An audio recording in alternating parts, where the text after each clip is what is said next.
কেতিয়াবা কেতিয়াবা ল'ৰাবিলাকে কয় মামা আমাৰ কাৰণেও কিবা এটা কৰক কয় নে নকয় সেইকাৰণে এইবাৰ আমি এটা সিদ্ধান্ত লৈছো যিমান ল'ৰা বিএ পাছ কৰিব চাকৰি ইণ্টাৰভিউ পইচা দিব লাগে ইণ্টাৰভিউ দিব যাব লাগে বিএ পাছ কৰা প্ৰত্যেকজন ল'ৰাক মই 1 বছৰৰ কাৰণে বেংকৰ একাউণ্টত 2,500 টকা কৰি প্ৰত্যেক মাহত দিয়াৰ ব্যৱস্থা কৰিম যাতে কৰবাত ইণ্টাৰভিউ দিব যাব লাগে দেউতাক মাকৰ পৰা পইচা খুজিব নালাগে চৰকাৰে তেওঁলোকক মাহত 2,500 টকা কৰি তেওঁলোকৰ বেংক একাউণ্টত 1 বছৰৰ কাৰণে দিয়াৰ ব্যৱস্থা কৰিব মই ৰাইজক সুধিছিলো যে প্ৰধানমন্ত্ৰী আৱাস যোজনাৰ ঘৰৰ জিঅ' টেগিং কৰিবৰ কাৰণে পইচা দিব লাগে নেকি আপোনালোকে মোক কৈছিলে যে 20,000 25,000 টকা আমি ঘোষ দিব লাগে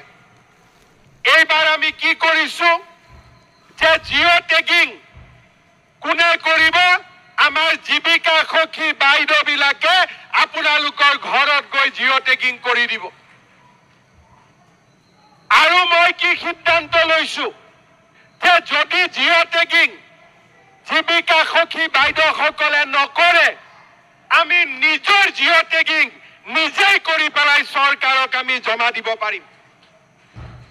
আমি ৰাভা আছঙত ইলেকশ্যনৰ কাৰণে জিঅ' টেগিং আৰম্ভ কৰা নাই কিন্তু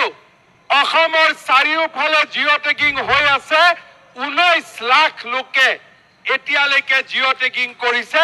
কতো এটা টকা লোৱাৰ কমপ্লেইন নাই ৰাভা আছঙৰ ইলেকশ্যনৰ পিছতে আপোনালোকৰ ঘৰে ঘৰে গৈও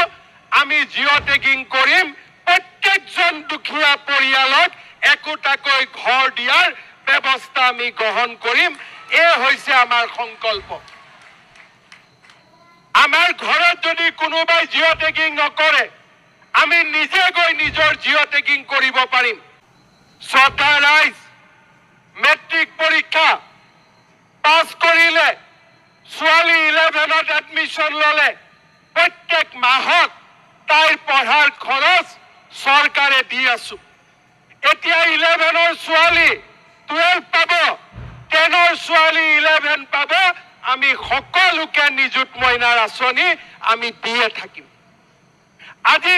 ডিগ্ৰীৰ ছোৱালী দেউতাক মাকে পইচা দিব নালাগে পোষ্ট গ্ৰেজুৱেট দেউতাক মাকে পইচা দিব নালাগে মোক কেতিয়াবা কেতিয়াবা ল'ৰাবিলাকে কয় মামা আমাৰ কাৰণেও কিবা এটা কৰক কয় নে নকয় সেইকাৰণে এইবাৰ আমি এটা সিদ্ধান্ত লৈছো যিমান ল'ৰা বিএ পাছ কৰিব চাকৰি ইণ্টাৰভিউ পইচা দিব লাগে ইণ্টাৰভিউ দিব যাব লাগে